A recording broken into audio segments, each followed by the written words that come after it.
El Banco Nación antiguamente fue creado para otorgar financiamiento a la producción agropecuaria. Cuando se creó el banco, eso era el pasado, ya vamos a hablar del presente, cuando se creó el banco hace 150 años, La Pampa no tenía ningún tipo de producción. Vinieron los inmigrantes, los españoles, los italianos, los de otros países, pero sin recursos, con una mano atrás y otra adelante. Entonces se creó el Banco Nación, en su carta orgánica dice que es para proveer financiamiento a los productores, y lo viene haciendo en los últimos 150 años. Llegamos al presente porque la gente puede decir, bueno, muy lindo el pasado, pero ahora ¿qué pasa? Hoy el Banco Nación es un banco fuerte, no es un pasivo para el Estado, no pierde plata, no hay que estar sosteniéndolo, no es algo que se está desangrando, que es necesario cortar ahí para que no pierda plata. Entonces, conclusión, llegamos acá al 2025 con que el Banco Nación, que tiene una extensión territorial en todo el país, está abierto en Loreto, en Villa María, en Malargüe, en Ushuaia, La Quiaca, en todos lados del país, en donde si bien existe la digitalización y las aplicaciones y la modernidad, todavía sigue siendo importante la presencia física, porque en el interior las cosas, los caminos y los medios no funcionan como funcionan en la capital federal. Entonces, conclusión, nosotros como productores agropecuarios, pequeños y medianos, pedimos que esta medida de transformar al banco en sociedad anónima no signifique que se va a hacer, que se va a privatizar, porque consideramos que sigue prestando los servicios de forma adecuada y compite de la misma forma que otro banco privado. Yo le hago una consulta. ¿Por qué piensa la Federación que podría privatizarse? O sea, ¿cuál sería el temor? Que esas acciones de esa sociedad anónima pudieran ser adquiridas por privados. Desásneme.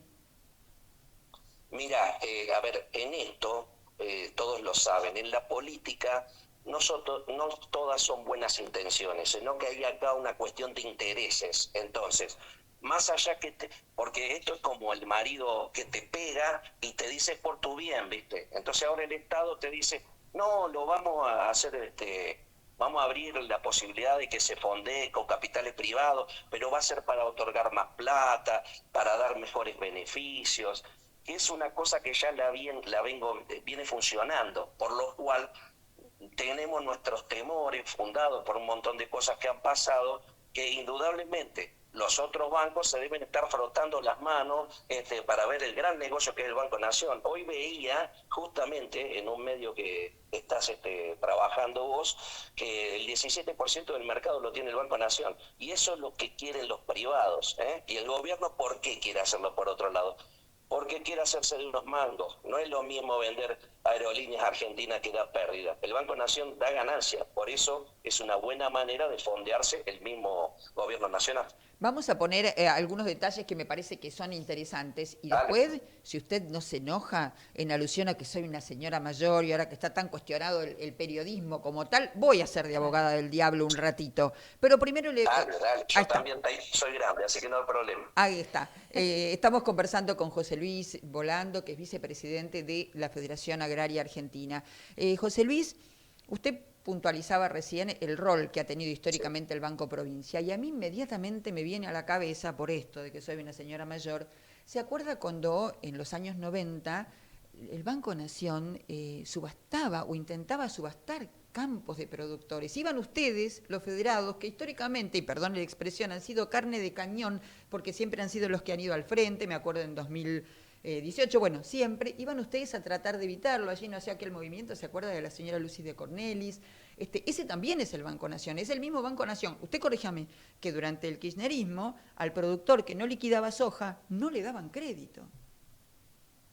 Karina, tenés razón, tal cual. Lo que vos estás diciendo es la verdad revelada para exagerarlo, ¿eh? Así en los Ay, lo voy a 90, contratar de jefe de porque... prensa, José Luis. No, lo escucho No, no, pero atentamente.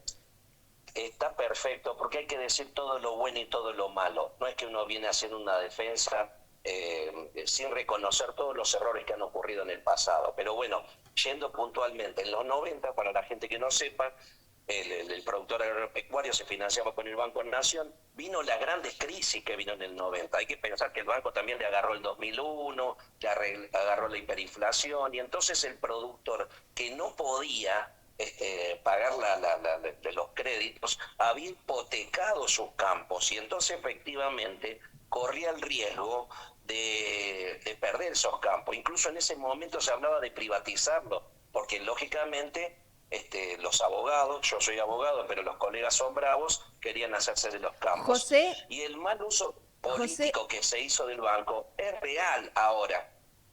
Porque la gallina te pegó 2 o 3 picotazos, no hay que matar a la gallina de los huevos de oro. Hay cosas que corregir, pero es un instrumento, fue más siempre usado virtuosamente que malmente, por así decirlo. José Luis, recuerdo, Sí, insisto siempre, corríjame porque ustedes están más en el tema, este proyecto de, entre comillas, privatizar, sí, sí, privatizar en ese caso, el Banco de la Nación Argentina fue parte de la originaria Ley Bases, del proyecto de Ley Bases. Fue la propia fuerza de la ciudadanía que se manifestó en ese momento que pidió que algunas instituciones, por ejemplo el Banco Nación, porque no es deficitario, no estuviera y allí no entró. ¿Por qué ahora podríamos pensar que se quiere privatizar? Le pregunto como para poder ordenarme en eso.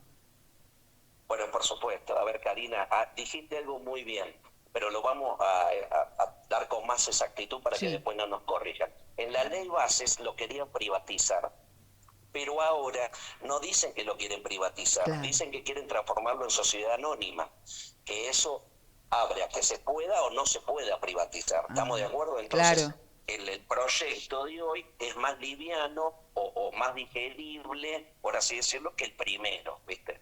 Entonces, esto también hay que hacerlo por ley, por lo cual el gobierno anuncia esto que quiere transformarlo Claro. en sociedad anónima y ahora hay un recorrido que hay que hacer y que hay que hablar y negociar. Y vos decís, ¿por qué lo largan ahora?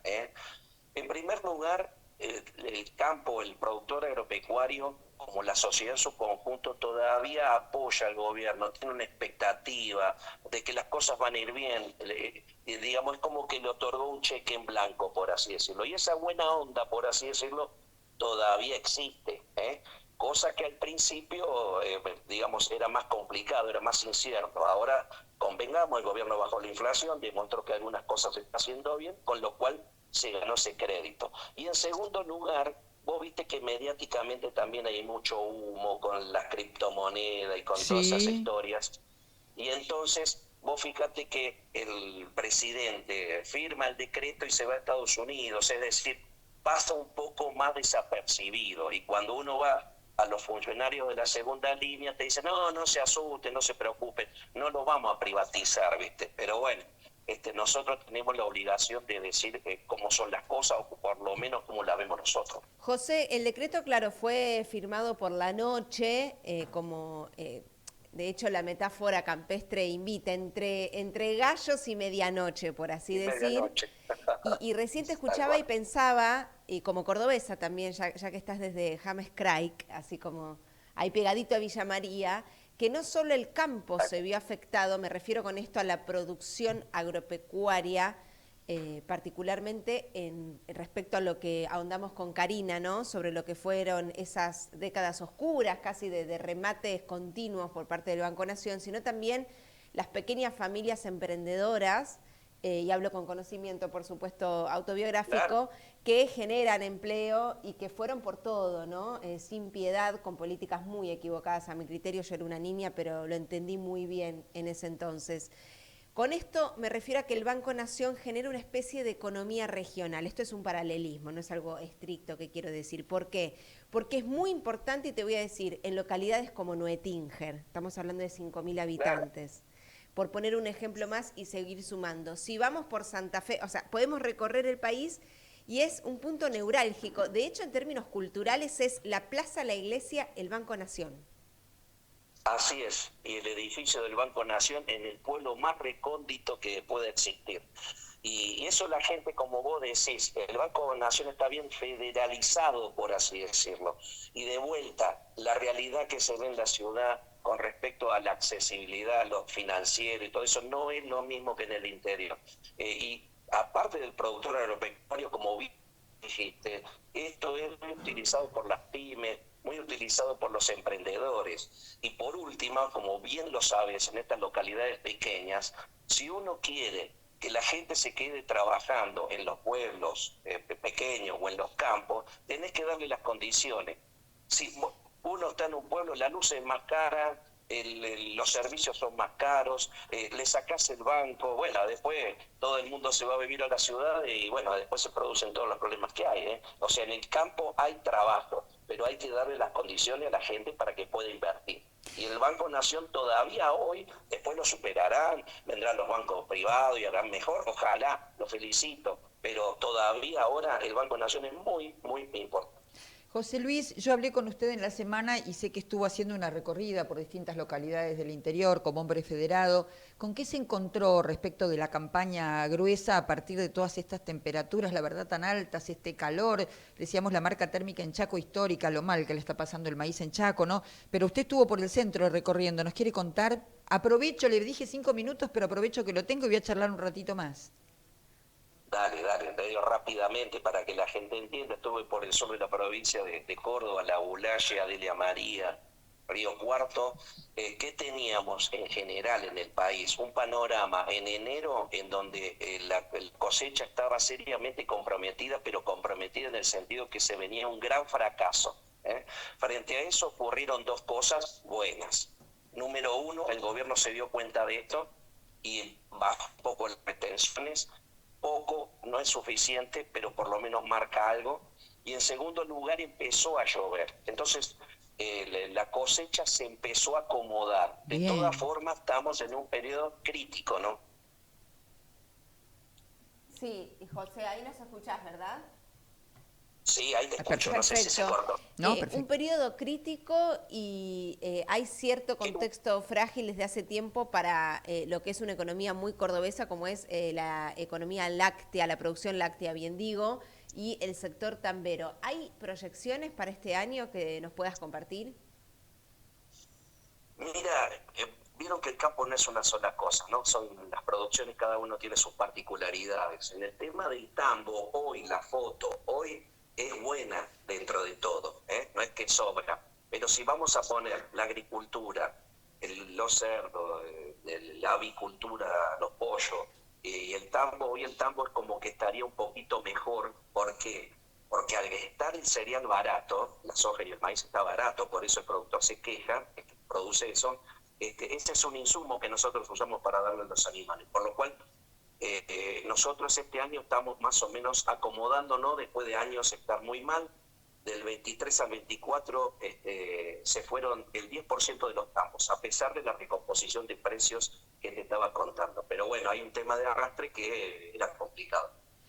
Una más, agradeciéndole enormemente su tiempo. Retenciones. Sabe que nosotros hacemos este programa en vivo. Antes de nosotros viene Alejandro Canepa con La Hora del Campo y estuve hablando con Enrique Erice. Usted lo conoce, un analista muy reconocido de mercados. ¿Sabe lo que dijo Erice? Que fue el único analista que en diciembre nos dijo aquí en Chacra, antes de marzo el gobierno reduce las retenciones y va a ser temporal. ¿De dónde sacó la información? Le dijimos, nada, es a partir de estudios y demás. Hoy dijo que él cree que más allá de lo que el gobierno, o mejor dicho, el ministro de Economía le planteó a la mesa de enlace, este nivel de retenciones se va a seguir sosteniendo, porque la liquidación hasta ahora no alcanzó el volumen que quizá el gobierno pensaba. ¿Usted qué piensa al respecto? Coincido con el análisis de él. Nosotros pensamos que va a seguir. Ahora, dicho esto, no le podemos decir a nuestros asociados, no vendan la soja ahora porque después va a haber mejores condiciones, ¿eh? El gobierno, ese anuncio de que va a seguir esta baja, lo va a hacer esto llega hasta el 30 de junio, el 29 de la noche lo va a anunciar, porque Claro. el gobierno, como bien también dice el analista, necesita dólares, necesita plata, así que va a tratar de apretar en el buen sentido para que el productor venda la soja. Entonces, yo creo que va a continuar esta baja que ellos hicieron. Esperemos que le den los números. Yo creo que en este momento ni Caputo sabe o lo tiene decidido. Lo van a decidir a último momento, pero no le van a decir a los productores porque quieren que los productores vendan. Vendan en este nivel y el productor, frente al riesgo de que aumente después de julio las retenciones, probablemente liquide y venda lo que tenga, ¿no? Nosotros queremos agradecerle enormemente, José Luis, y le quiero decir algo que no tuve oportunidad de decirle de manera personal. Como dije, soy una señora mayor, por lo tanto conocí a su papá, a don Pero Humberto. claro, sí, tal cual.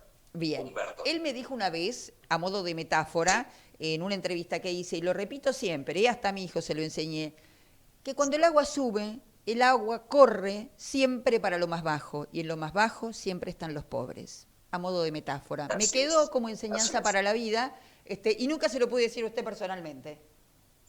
Bueno, te agradezco muchísimo. Así que también para que La lo verdad recoja que, usted eso, porque a mí me enseñó por mucho. supuesto, es una responsabilidad que uno toma y uno recorriendo un poco la Argentina, todavía hay gente que después de 30 años de que tuvo su militancia, mira lo que vos me contás, siempre me surgen anécdotas y gentes y lugares en donde estuvo y por lo menos dejó su impronta, ¿no? Que bueno, uno trata dignamente en lo posible de acompañar.